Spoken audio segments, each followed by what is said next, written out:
Hello दोस्तों, Hindi स्टोरिया channel आपका अभिनंदन करता है। कहानी सुनने के लिए आपका धन्यवाद। कहानी पसंद आए तो लाइक और सब्सक्राइब जरूर करें। बिना देरी किए चलिए कहानी शुरू करते हैं।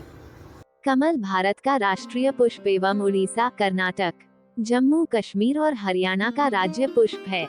कमल के संबंध में अनेक विश्वास, मिथक एवं किंवदंतियां प्रचलित हैं। इनमें कहीं इसे एक प्रेमी युवक बताया गया है और कहीं इसे स्वर्ग का देवता कहा गया है। एक रोचक किंवदंती के अनुसार कमल एक अभिशप्त प्रेमी है। बहुत समय पहले की बात है। एक गांव में एक नवयुवक रहता था। वो बहुत हृष्ट पुष्ट और सुंदर था। उसके माता पिता दोनों मर चुके थे। बस एक बड़ा भाई था। युवक के पास माता पिता की दी हुई थोड़ी सी जमीन थी। उसी पर वह अपने भाई के साथ खेती करता था। युवक और उसका बड़ा भाई दोनों बहुत मेहनत करते थे। वे खेती किसानी के साथ ही मेहनत मजदूरी भी करते थे।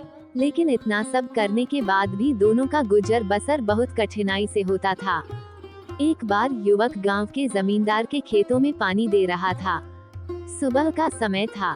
जमींदार के खेत गांव के बाहर थे और खेतों के पास एक बड़ा सा मैदान था।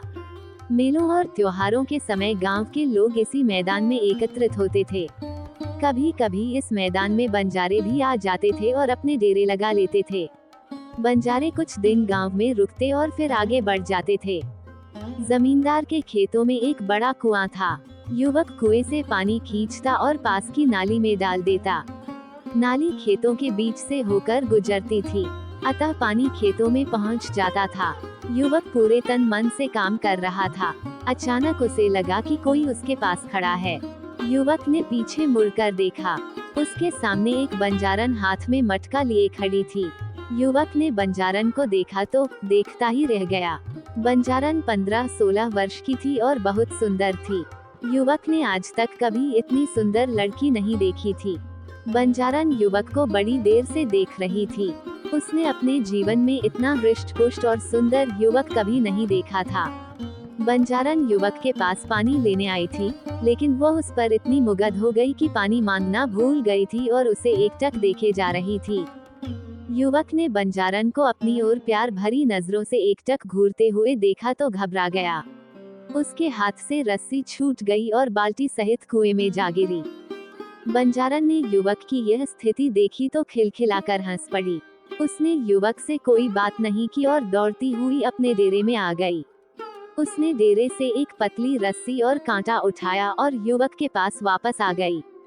युवक अब अपने पर पूरी तरह नियंत्रण कर चुका था। वो मुस्कुरा रहा था और बंजारन को बड़े प्यार से देख रहा था। बंजारन ने कांटा कुएं के भीतर डाला और कुछ ही क्षणों में रस्सी और बाल्टी बाहर निकाल दी। युवक बंजारन की आंखों की भाषा समझ चुका था। उसने बंजारन का घड़ा भरा और बिना कोई बात किए रस्सी बाल्टी लेकर अपने घर आ गया। युवक को रात भर नींद नहीं आई। वह सारी रात आंखें बंद किए बंजारन के बारे में सोचता रहा। बंजारन बहुत सुंदर थी। अगले दिन प्रातःकाल युवक पुनः जमींदार के खेतों में पानी देने के लिए कुएं पर आ पहुंचा। उसकी आंखें अलसाई हुई थीं और आज उनमें पहले जैसी ताजगी नहीं थी। युवक ने कुएं पर पहुंचकर अभी एक बाल्टी पानी भरा था कि बंजारन पुनः आ गई। ऐसा लगता था कि वह अपने डेरे के पास खड़ी उसी की राह देख रही थी। दोनों ने एक दूसरे को देखा और आंखों ही आंखों में बहुत सी बातें हो गईं। युवक के मन की बात जानने के बाद बंजारन उसे अपने डेरे में ले आई और उसे अपने बापू से मिलाया। बंजारन का बापू बहुत लालची आदमी था। उसे जब यह मालूम हुआ कि युवक एक गरीब किसान है, तो उसने उसके साथ बंजारन का विवाह करने से साफ मना कर दिया। लेकिन बंजारन की मां के बहुत समझाने पर वह इस शर्त पर अपनी बेटी का विवाह करने के लिए तैयार हुआ कि ग्रामीण युवक उसे 500 चांदी के सिक्के ला कर देगा। बंजारन के बापू ने युवक से साफ साफ कह दिया कि 5 माह बाद नवदुर्गा की अष्टमी के दिन कामाख्या मंदिर में वह बकरे की बलि चढ़ाएगा।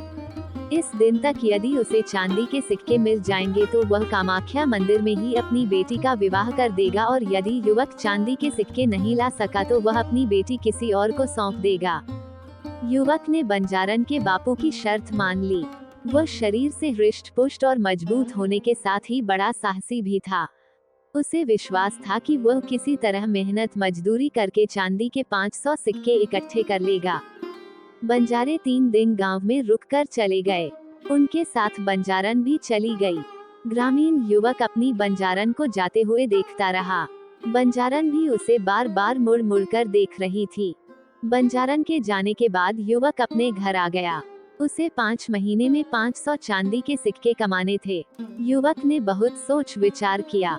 इतना धन उसे केवल जमींदार ही दे सकता था। अगले दिन युवक जमींदार की हवेली पहुंचा और उसने जमींदार को अपनी समस्या बताई। जमींदार ने उसकी बात बड़े ध्यान से सुनी।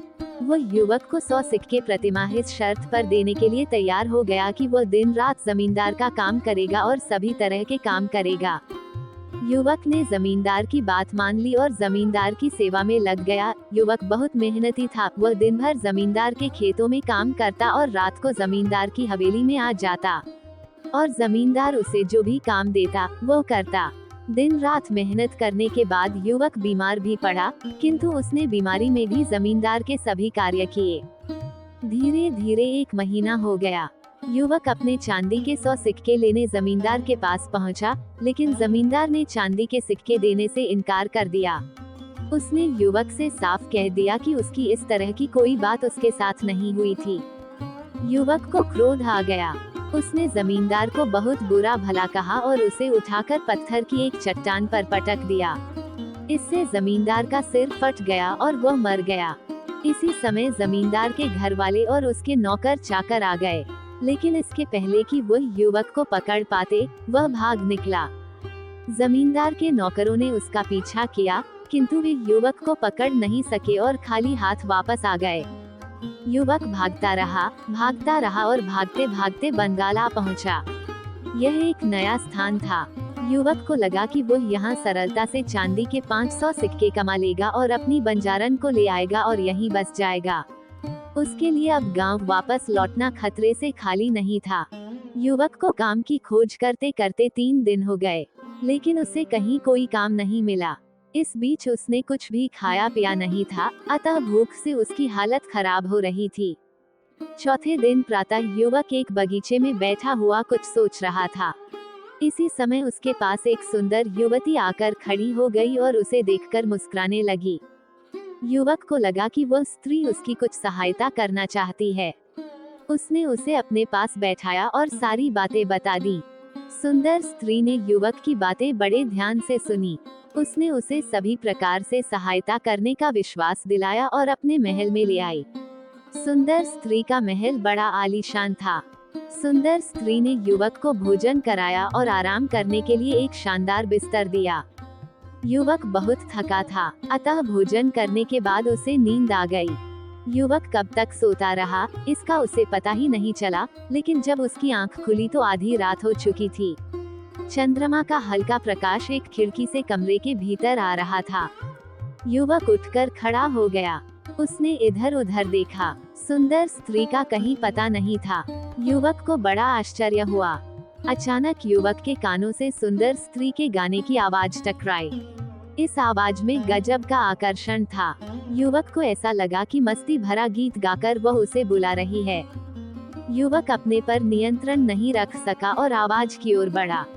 कुछ कदम चलने के बाद युवक ने देखा कि भरपूर श्रृंगार किए सुंदर स्त्री आईने के सामने खड़ी अपना रूप निहार रही है। सुंदर स्त्री ने आईने में युवक को देख लिया।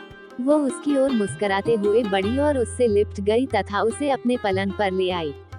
युवक की समझ में कुछ नहीं आ रहा था, फिर भी वह ये तो समझ ही गया था कि सुंदर युवती उससे क्या चाहती है। इसी समय सुंदर युवती ने उससे कहा कि यदि वो उसका साथ दे तो वह उसे अगले दिन ही चांदी के 500 सिक्के देगी। युवक के हृदय में बंजारन बसी थी। वो किसी स्त्री के साथ सोना नहीं चाहता था, लेकिन अपनी बंजारन को पाने के लिए उसने सुंदर युवती की बात मान ली। अगले दिन फिर यही हुआ। युवक दिन भर सोया और आधी रात के बाद उठा। उसे सुंदर युवती 16 श्रृंगार किए प्रतीक्षा करती मिली। उसने उससे कहा कि बस वह एक रात का सुख उसे और दे दे। इसके बाद वह उसे चांदी के 500 सिक्के दे देगी। धीरे धीरे 4 महीने हो गए। सुंदर स्त्री युवक को रोज आधी रात के बाद छलती और उससे अगले दिन चांदी के 500 सिक्के देने का झूठा वादा कर देती। युवक के लिए अब और प्रतीक्षा करना कठिन हो रहा था। एक रात उसने सुंदर स्त्री का साथ देने से मना कर दिया। सुंदर युवती ने उसे बहुत समझाया। उसके समझाने का जब युवक पर कोई प्रभाव नहीं पड़ा तो उसने तरह तरह की धमकियां दी। जब धमकियों का भी युवक पर असर नहीं हुआ तो वह क्रोध में आ गई और उसने रौद्र रूप धारण कर लिया। वास्तव में सुंदर युवती एक जादूगरनी थी। उसे जब लगा कि युवक उसकी बात किसी कीमत पर नहीं मानेगा तो उसने अपनी जादुई शक्ति से उसे एक फूल बना दिया और अपने बगीचे के तालाब में लगा दिया। इधर बंजारन ने युवक की 5 माह तक प्रतीक्षा की, लेकिन जब युवक नहीं आया तो वह उसकी खोज में निकल पड़ी। एक दिन अचानक बंजारन जादूगरनी के महल में आ पहुंची। प्रातःकाल का समय था। जादूगरनी अलसाइसी महल के एक कमरे से बाहर देख रही थी। उसने एक बंजारन को अपने महल के सामने देखा तो उसे शक हुआ कि कहीं यह वही बंजारन तो नहीं है। बंजारन को देखते देखते जादूगरनी के मन में यह विचार आया कि बंजारन को बहला फुसलाकर महल में रोक लिया जाए और उसकी सहायता से युवक के साथ मनमानी की जाए। यह विचार आते ही जादूगरनी महल के द्वार पर आई और बंजारन को महल के भीतर ले गई। उसने बंजारन को युवक की पूरी कहानी बताई। उसने बंजारन को ये भी विश्वास दिलाया कि वह आज की रात ही उसे उसके प्रेमी से मिलवा देगी। लेकिन उसने उसे यह नहीं बताया कि उसने युवक को कमल का फूल बनाकर बगीचे के तालाब में लगा दिया है। बंजारन खुश हो गई। उसे लगा कि सामने खड़ी स्त्री एक देवी है और वो उसकी इच्छा अवश्य पूरी कर देगी। जादूगरनी ने बंजारन से दिन भर अच्छी अच्छी बातें की और उसके प्रेमी युवक की बहुत प्रशंसा की। उसे जब लगा कि बंजारन उसके जाल में पूरी तरह फंस चुकी है तो उसने बंजारन से कहा कि वह भी उस युवक को बहुत प्यार करती है, अतः दोनों को उसका प्यार बराबर बराबर मिलना चाहिए। बंजारन को जादूगरनी से ऐसी आशा नहीं थी। वो सब कुछ बांट सकती थी, लेकिन अपना प्यार नहीं बांट सकती थी। वह अपना प्यार पाने के लिए ही अपना घर बार छोड़कर आई थी।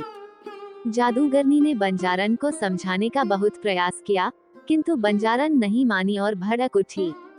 जादूगरनी को भी क्रोध आ गया। उसने अपने जादू से बंजारन को एक कीड़ा बना दिया। बंजारन को सब समझते देर नहीं लगी, लेकिन अब बहुत देर हो चुकी थी। फिर भी वह खिड़की के रास्ते महल के बाहर आ गई। इसी समय कीड़ा बनी बंजारन के कानों से उसके प्रेमी युवक की आवाज टकराई। यह आवाज उसे अपने पास बुला रही थी। बंजारन ने इधर उधर देखा।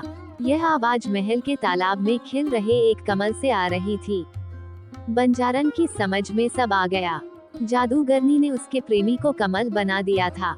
वह तेजी से कमल के पास पहुंची और उसमें समा गई। इसी समय खिला हुआ कमल बंद हो गया। जादूगरनी बहुत क्रोध में थी। वो कीड़ा बनी बंजारन को ढूंढते ढूंढते बगीचे के तालाब तक आ गई, लेकिन उसे वह नहीं मिली।